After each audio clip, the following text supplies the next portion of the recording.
Welcome, everyone. Fight against corruption is one of the focal points of the Buhari-led administration. Nigerians have been divided over the performance of this administration, even in that regard.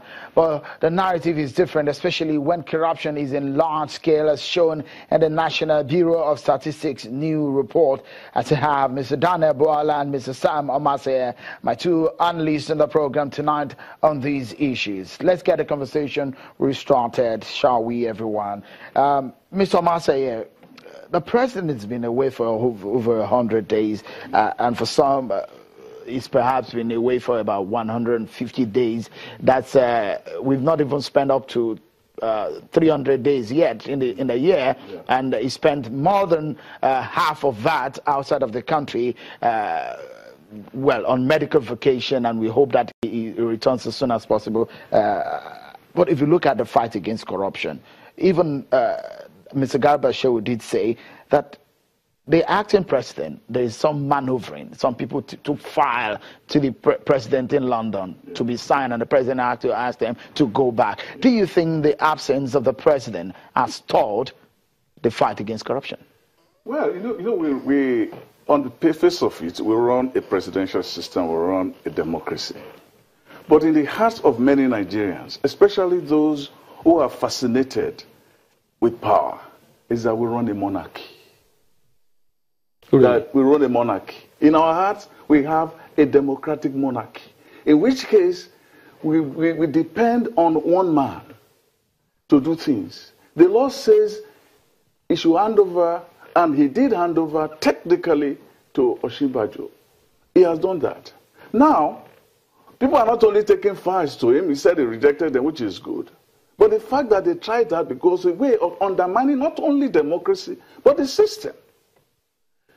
The whole idea is even made even more comical by the pilgrimage now we've been seeing to London, the Nigerian House in London, where governors went, his media team went, and some others. Very soon we'll start having market women organized to go and see him, and students organized, and maybe Nollywood people, and it becomes a circus. The business of running the country is more important than one person. He is sick, he is not well, he's been away for a long time. The Constitution is quiet about how long it can be. But a society that is decent should know that there should be a limit to the extent to which a man can be out of his job, especially when he is to take care of over 150 million people. You think the call by some saying that he should either resume or resign is in the right place?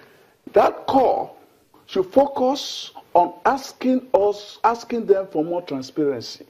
Saying that my doctors will tell me when I'm ready to go is neither here nor there. The doctors have seen something.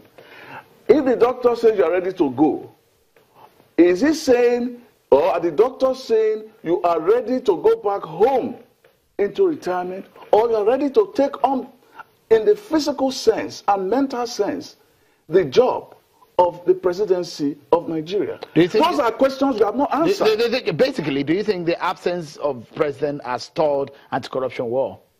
His presence for over a year did not make any much difference to the corruption war. Even within his own government, it could not even reconcile the differences between the chief of staff on the one end and the DSS on the other end.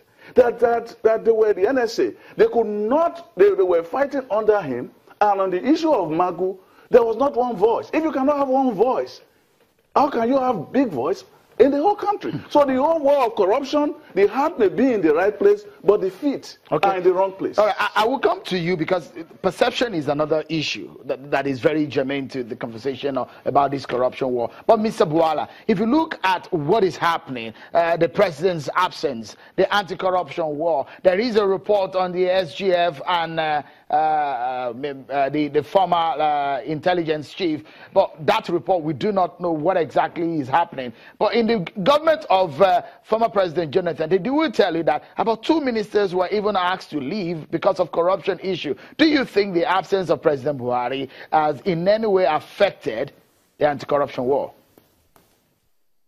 I believe his absence has affected and is affecting the fight, because it seems that some individuals, knowing he's present, gives them the impetus to do that, and his absence gives them uncertainty. But ordinarily, it shouldn't be so. I think basically the reason why anti-corruption fight, I haven't looked at the circumstances of the case, having evaluated events over time. My candid opinion is that the reason is because of the disagreement between the executive and legislature over the appointment and non-confirmation of Magu, because that one has delayed his confirmation and has created uncertainty. In fact, it has so emboldened corrupt officials, people, that now they don't even feel a hood when they are alleged to have committed any form of crime. I would have personally wished and urged the governor, the president, to simply take Magu and give him another assignment and appoint someone else to do it. And if you ask for my opinion, I would assume that the government should look for example, in DSS or even in the NIA or in the Army Intelligence, to look for someone, because the appointment of a chair of EFCC has to be consistent with law enforcement agencies, and give someone the affairs of EFCC, and then the Senate will not have an excuse to stop the person, and they will be able to move on. But we've been there. Now, another allegation that is valid, Sheun, is this report on the former SGF. There is no reason under the heavens why up till now there is no finding and decision on the SGF.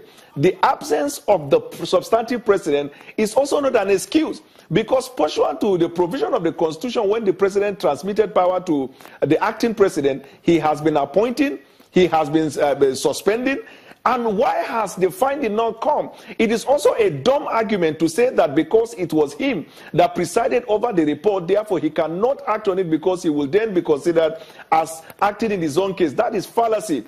Because when he presided over the case, he was the vice president. If he acts now, he is the acting president. Right. They are not because we need to go now. Mr. Buhala, let me allow. Sorry, I need to butt in now because of our time. Let me allow Mr. Omaseye to conclude this conversation, and I think we need to do that in 30 seconds because of our time. Perception is a major problem. The issue of corruption, and this report that we've seen today, as a media expert, where do you think we're going to fix the perception issue? Just in 30 seconds, if you may. The perception issue cannot be fixed overnight. The perception issue has to be fixed by example. We don't have example in any way. Even in President Buhari? No, the example is not there. If you are President Buhari, you are sick, and you cannot be transparent about your sickness, then where do we go from there? All right. Mr. Sam Omaseye is the chairman, editorial board of the Nation's newspaper. Many thanks for your thoughts. And Mr. Daniel Buhala, a lawyer based in Abuja. Many thanks, gentlemen, for coming on the program. And that's our show for tonight. Many thanks for being part of it. I'm Sean Kimbale. Bye for now.